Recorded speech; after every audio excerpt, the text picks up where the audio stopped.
Materi kita hari ini adalah eksposisi. Pernah Anda membaca esai, tajuk rencana, atau opini dalam bentuk kolom? Nah, itu adalah beberapa macam contoh eksposisi. Nah, sekarang sebelum kita membahas masalah eksposisi, marilah kita sejenak untuk refleksi diri. Mantan Presiden Amerika Abraham Lincoln berkata, "Beri saya waktu 6 jam untuk menebang sebatang pohon, dan saya akan menghabiskan 4 jam pertama untuk menajamkan kampak saya." Tahu maknanya? Artinya, kita lebih bagus mempersiapkan diri lebih lama daripada ketika mengeksekusinya. Tidak apa-apa lama-lama kalian jadi pelajar dalam kematangan, asalkan ketika ujian kalian bisa sukses dengan baik. Kira begitu. Baik, marilah kita lanjut pelajaran kita. Tujuan pembelajaran kita hari ini adalah, silahkan lihat ya.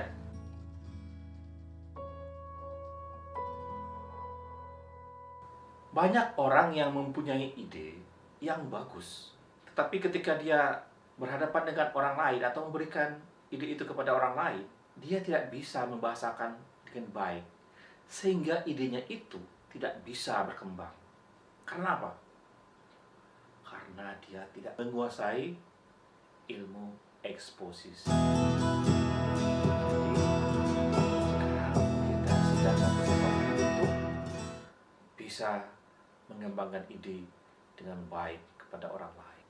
Coba simak adegan berikut.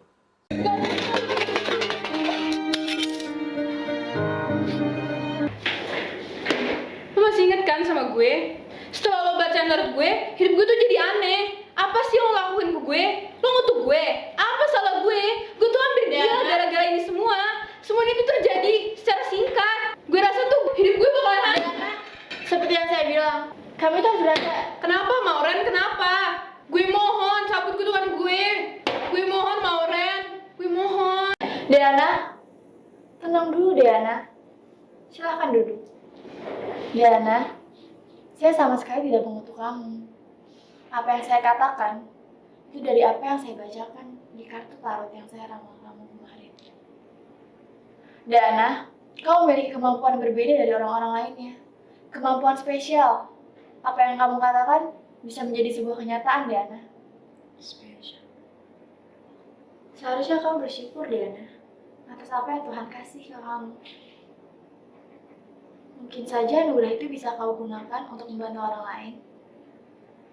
Ini bukan sebuah kutukan, Diana. Ini bukan sebuah mimpi. Ini adalah kenyataan. Ya, setelah menyimak, nanti ada tugas di penghujung acara ini ya. Tadi adegannya sangat menarik ya. Seorang perempuan yang merasa dikutuk. Kenapa? Karena kehebatan dia sendiri. Lucu kan? Mari kita masuk kepada definisi teks eksposisi. Nah, eksposisi merupakan paparan yang bertujuan memberitahu atau menerangkan sesuatu. Menurut Kamus Besar Bahasa Indonesia, eksposisi berarti uraian atau paparan yang bertujuan menjelaskan maksud dan tujuan dalam karangan. Nah, sementara menurut pakar lain, yaitu Goris Kraft, mengatakan bahwa eksposisi atau pemaparan adalah salah satu jenis teks atau keterampilan bahasa secara efektif yang berusaha untuk menerangkan dan menguraikan suatu pokok pemikiran.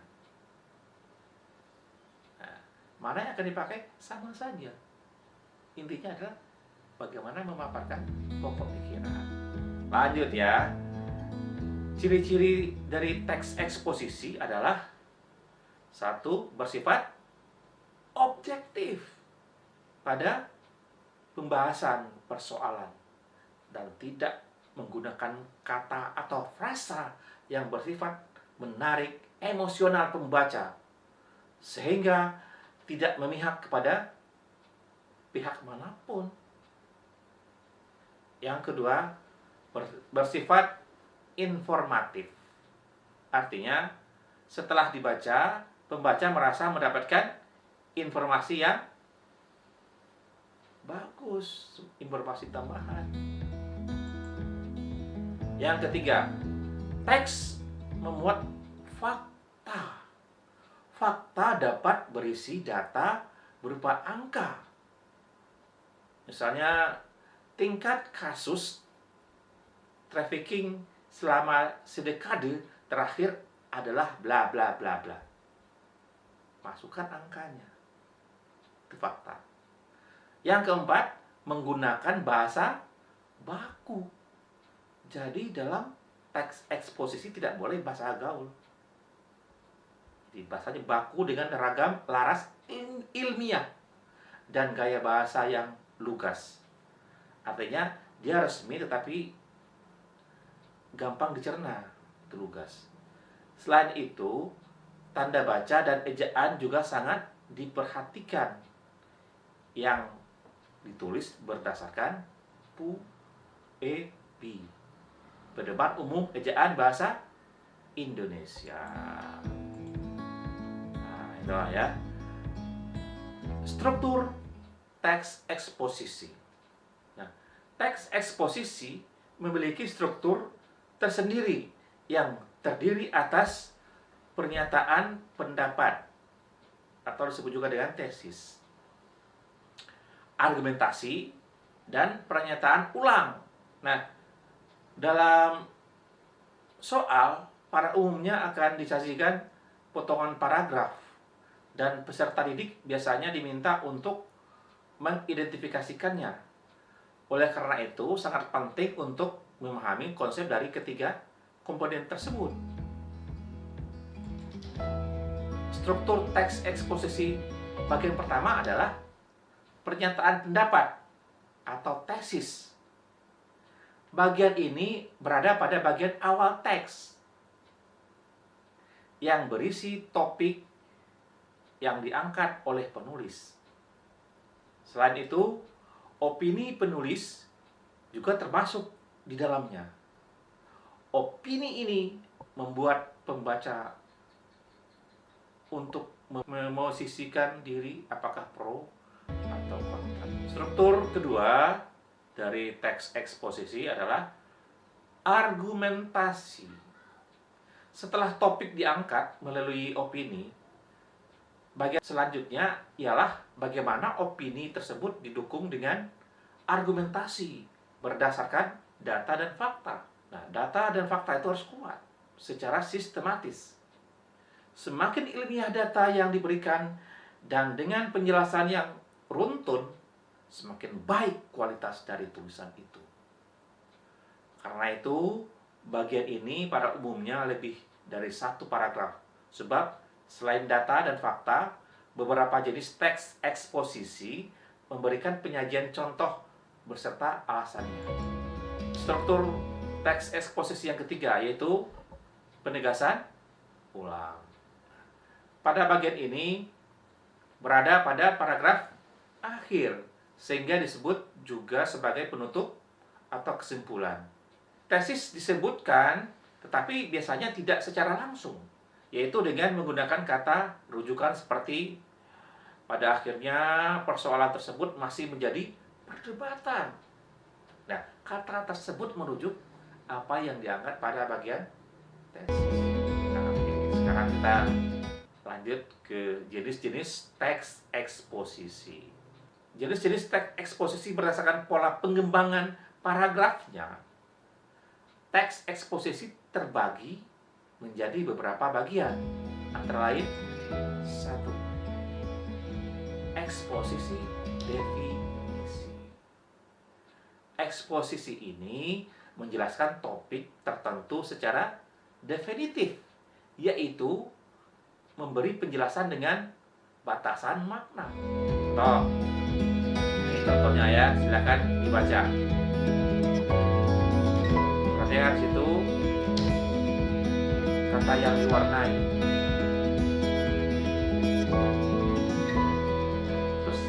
diwarnai ada kata adalah. Itu konjungsi yang membentuk definisi. Gitu ya. Itu salah satu ciri dari eksposisi definisi. Oke, lanjut ya. Yang kedua, eksposisi proses. Eksposisi yang memaparkan langkah-langkah atau cara melakukan sesuatu dalam perbuatan hal tertentu. Contoh, ketika seseorang menulis teks eksposisi, langkah awalnya adalah menentukan topik yang kemudian dituangkan ke dalam judul. Setelah itu, pernyataan penulis berdasarkan fakta dituangkan ke dalam bagian tesis, yang di dalamnya juga terdapat posisi penulis apakah pro atau kontra. Gitu ya. Dan yang ketiga, eksposisi ilustrasi. Nah, eksposisi ini bertujuan untuk memberikan gambaran atas suatu ide nyata agar pembaca dapat memahami dengan baik. Penggambaran ini melihat kesamaan sifat dari topik yang satu ke topik yang lain. Dengan ciri-ciri biasanya terdapat konjungsi seperti, atau, bagaikan, dan nomina ibarat. Kalau kalian menemukan seperti, atau, bagaikan, dan nomina ibarat, itu wajib dicurigai sebagai eksposisi ilustrasi. Contohnya baca ya, silakan. Coba perhatikan. Ada nggak di situ konjungsi? Ketemu nggak? Ada di situ. Coba lihat. Ketemu kan? Bagus. Lanjut jenis yang keempat ya. Nah, eksposisi pertentangan. Ini adalah eksposisi berisi topik yang dijelaskan dari sisi kontradiksi, yang biasanya berhubungan dengan topik yang lain. Ciri-ciri eksposisi pertentangan ya terletak dari penggunaan konjungsi intra kalimat, seperti tetapi dan sedangkan, ataupun konjungsi antar kalimat seperti akan tetapi, meskipun, demikian, namun, sebaliknya. Nah, yang berwarna putih itu adalah konjungsinya. Tanda itu, seandainya kalian menemukan itu berarti eksposisi pertentangan. Contoh, yang sini ya, mana sini? Itu sudah ada itu. Yang berwarna agak cerah itu sebaliknya ya. Sebaliknya itu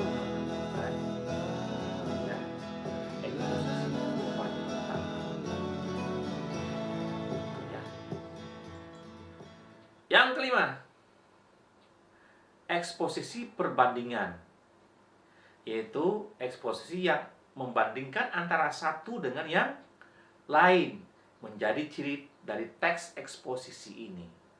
Dengan cara demikian, pembahasan suatu persoalan akan lebih jelas daripada hanya dengan berfokus pada persoalan itu sendiri.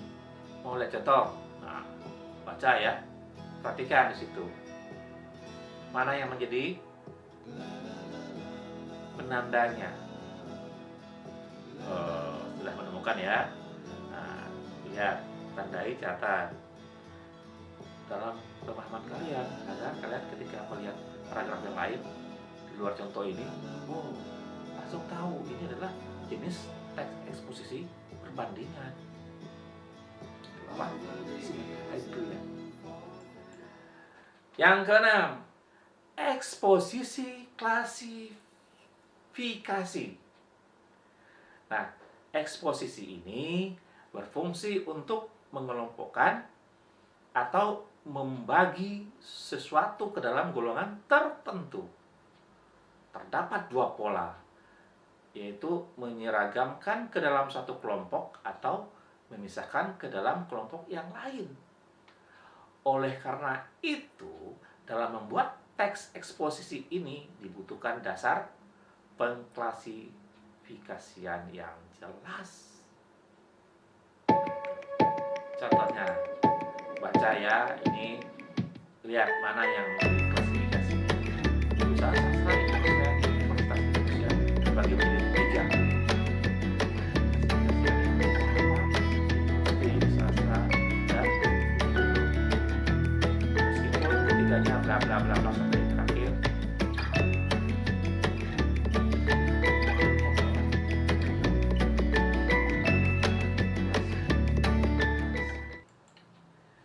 Yang ketujuh, banyak ya, tapi kalian puas. Yang ketujuh adalah eksposisi berita. Apa itu eksposisi berita? Yaitu eksposisi yang berisi informasi yang biasanya terdapat pada media massa yang disiarkan di televisi, di radio, di internet. Nah, biasanya ada 5W 1H-nya itu, ya. Tahu kan? Cari. Nah, yang bersifat aktual dan faktual. Aktual dan faktual. Informasi yang diangkat berupa peristiwa-peristiwa tertentu, teruji. Tidak akan ada gosip di situ. Tidak ada gunjingan, tidak ada hoax. Contoh, ini dulu pernah ingat kan? Ada salah satu mahasiswa UI yang berjaket kuning, itu namanya dari situ. Dia mengatakan bahwa DPR itu adalah dewan pengkhianat rakyat. Itu menjadi berita. Silahkan dilanjut membacakan.